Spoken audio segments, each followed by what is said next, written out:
তোমার ডিজায়ার থেকে যে তোমাকে বিঘ্ন ঘটায়, সেই বিঘ্নটাকে আমি বলছি বাধক।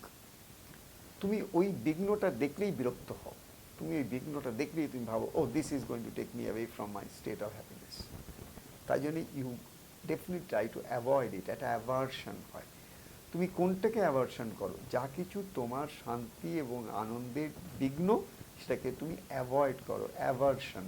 ওই অ্যাভার্শনটাও তোমার একটা ইগোর ফ্যাক্টর। এই সময় এসে আমাকে ঘরে কলিং বেলটা বাজাতে হবে, এই সময় এসে আমায় ডিস্টার্ব করতে হবে, এই সময় কি আমায় ডাকতে হবে, এইগুলো, এই যত তুমি এগুলোকে পিক করছো, যত তুমি এগুলোকে রেজিস্টার করছো, যত তুমি তোমার মনের ভেতরে এই জিনিসগুলোকে এক একটা করে টিক বক্সে টিক টিক টিক টিক করছো, তত তুমি ডুবে যাচ্ছ সেই জায়গায় যেখানে তোমার সাবকনশিয়াস এর পরে তোমাকে বারে বারে তোমাকে হিট করবে একই জায়গায়, যাতে করে তুমি বসলেই আর তোমাকে বসতে দেবে না।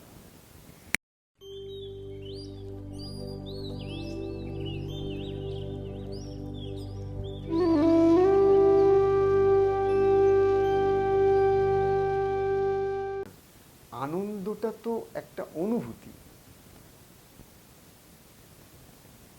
আনন্দটা একটা অনুভূতি।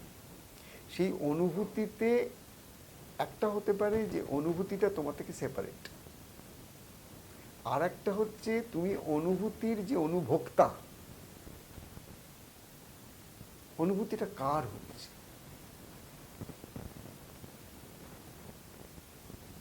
অনুভূতির যে অনুভোক্তা, তুমি একটা ভালো খাবার খেলে যেই জিভায় পড়লো, কি অদ্ভুত টেস্ট, তার মানে একটা অনুভূতি হলো, আর তুমি তার অনুভোক্তা হলে। ঠিক তেমনি আনন্দকে যখন তুমি অনুভূতি করবে, তার মানে তোমাদের একটা কেউ একটা অনুভোক্তা আছে, তখনও একজন। যদি কোনো অবস্থায় তোমার সেই আনন্দের থেকে চ্যুত হয়, তুমি যদি আনন্দ থেকে একটু সরে যাও না, তুমি ছটফটিয়ে মরে যাবে একদম। যারা সেই অবস্থায় পৌঁছান, তারা ক্ষণিকেরও এতটুকুন সরে যাওয়াটাকেও পাগলের মতন অবস্থা করে দেয়, মানে মানে বিভৎস অবস্থায় যায়, সেরকম অবস্থা। তারা সব সময় সেই জায়গায় থাকা। তাই জন্যে আলটিমেটলি কোন অবস্থায় মা আমার নিয়ে যান সন্তানকে, যে অবস্থায় আর তার কোনো রকম কোনো গ্রাউন্ড নেই। এই থট প্রসেসের যে গ্রাউন্ডটা, সেই গ্রাউন্ডটাকে এমন একটা গ্রাউন্ডে নিয়ে যান যেটাকে আমরা বলবো ধ্রুবাস্মৃতি, যোগের ভাষায় ধ্রুবাস্মৃতি। ধ্রুবাস্মৃতি মানে হচ্ছে ধ্রুব নক্ষত্রের মতন স্থির, ধ্রুব নক্ষত্রের মতো স্থির।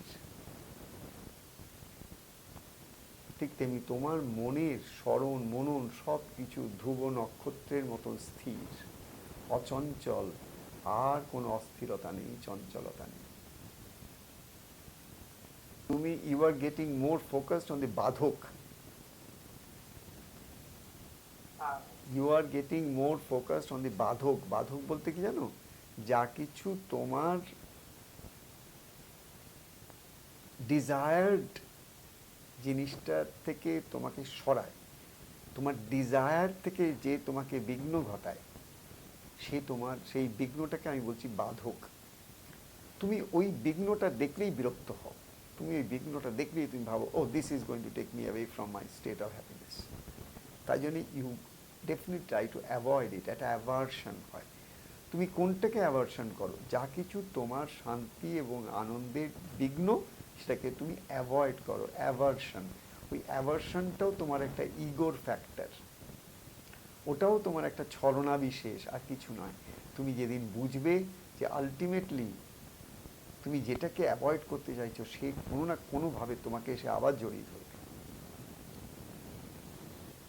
সে তোমাকে বেশি বিরক্ত করবে। তুমি যেটাকে রেসিস্ট করো, যেটাকে অ্যাভয়েড করার চেষ্টা করো, সে আরো এম্পাওয়ার্ড হয়ে যায়, তোমার এনার্জিটাকে সাক করে নেয়, যে তোমাকে আরো দুর্বল করে দেয়।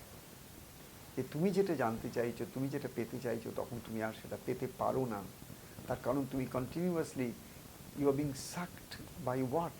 ওই যে একটা কোথাও মনের ভেতরে তোমার একটা শত্রু কাজ করে, সেই শত্রু বারবার তোমাকে দেখায়, দেখেছো একটু আনন্দের মধ্যে ছিলাম, ঠিক এই ছেলেটাকে এই সময় এসে আমাকে ঘরে কলিং বেলটা বাজাতে হবে, এই সময় এসে আমায় ডিস্টার্ব করতে হবে, এই সময় কি আমায় ডাকতে হবে, এইগুলো, এই যত তুমি এগুলোকে পিক করছো, যত তুমি এগুলোকে রেজিস্টার করছো, যত তুমি তোমার মনের ভেতরে এই জিনিসগুলোকে এক একটা করে টিক বক্সে টিক টিক টিক টিক করছো, তত তুমি ডুবে যাচ্ছ সেই জায়গায় যেখানে তোমার সাবকনশিয়াস এর পরে তোমাকে বারে বারে তোমাকে হিট করবে একই জায়গায়, যাতে করে তুমি বসলেই আর তোমাকে বসতে দেবে না।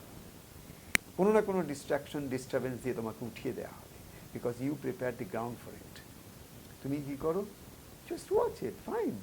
তুমি গিয়ে খুলে দিলে, আবার এসে বসলে, খুলে দিলে, আবার এসে বসলে, কেউ এসে তোমার সময় নষ্ট করে দিয়ে গেল, ডোন্ট কমপ্লেইন।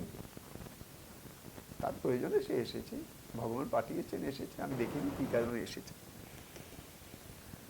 সে যদি আমার সময়টাও নষ্ট করে, আমি দেখি আমি কতটা কনসিয়াসলি সেটা বুঝতে পারি যে নষ্ট সময়টা কেমন লাগে, what's the feeling of it. আমাকে যে সময় যে একটা মানে বেস্ট সময় আমাকে জীবনে, আমার জীবনে পেতে হবে এমন তো কোনো কোনো কোথাও কোনো লেখা নেই। আমাকে সবসময় একদম পিক অফ মাই ব্লিসে থাকতে হবে। আমি দেখি না নষ্ট, আমার সময় যেমন নষ্ট হয়, সেটা অ্যাওয়ারনেসটা কেমন। অটোমেটিক্যালি যখনই তুমি একটা কোনো জিনিসের ব্যাপারে অ্যাওয়্যার হয়ে যাও, কনসিয়াস হয়ে যাও, সেই জিনিসটা তোমায় ছেড়ে চলে যায়। সে তোমাকে আর বিরক্ত করে না। বিরক্ত ততদিনই করে যতদিন তুমি বিরক্ত হও। স্কুলে সেই ছেলেটা বুলিড হয়, একটু মোটু মোটু, খেয়ে পড়ে মায়ের দেওয়া, একটু মোটু মোটু, সবাই এসে ওকে বুলি করে। আর যখনই বুলি করে খুব রেগে যায়, খুব রেগে যায়, কিন্তু খুব একটা কিছু করতে পারে না, কিন্তু খুব রেগে যায়, চিৎকার চায়। আর যত রেগে যায়, যে আর যারা ওকে বুলি করে তারা আরও বেশি বুলি করে। তার মানে কে বুলিড হয়? One who is reacting to the bully. আমাদের মনটা ঠিক তাই। সাধারণ জগতে গেলেও কিন্তু অনেক বুলি আসবে, তুমি কতটা রিয়াক্ট করছো তার উপর নির্ভর করবে সে বুলিটা কত স্টে করবে। যে তুমি ভাবো, এইভাবে ভাবো যে আমি তো যাকে খুঁজছি তার রূপটা কিরকম, তিনি কেমন। আমি যদি দেখি তিনি কেমন, তার আমি দেখব যে তিনি কত কিছু হয়েছেন। তিনি ভালো হয়েছেন, মন্দ হয়েছেন, তিনি আবার পাপ হয়েছেন, তিনি আবার পুণ্য হয়েছেন। তার কত রূপ, কত রস, কত অনন্ত সৃষ্টি তাঁর।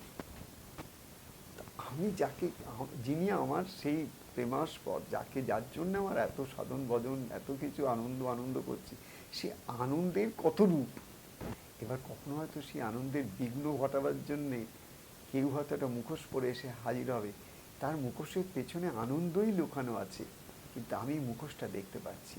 একটা দিন আসবে যেদিন আমি আর মুখোশ দেখতে পাই না, সেদিন আমি আনন্দকেই দেখতে পাবো।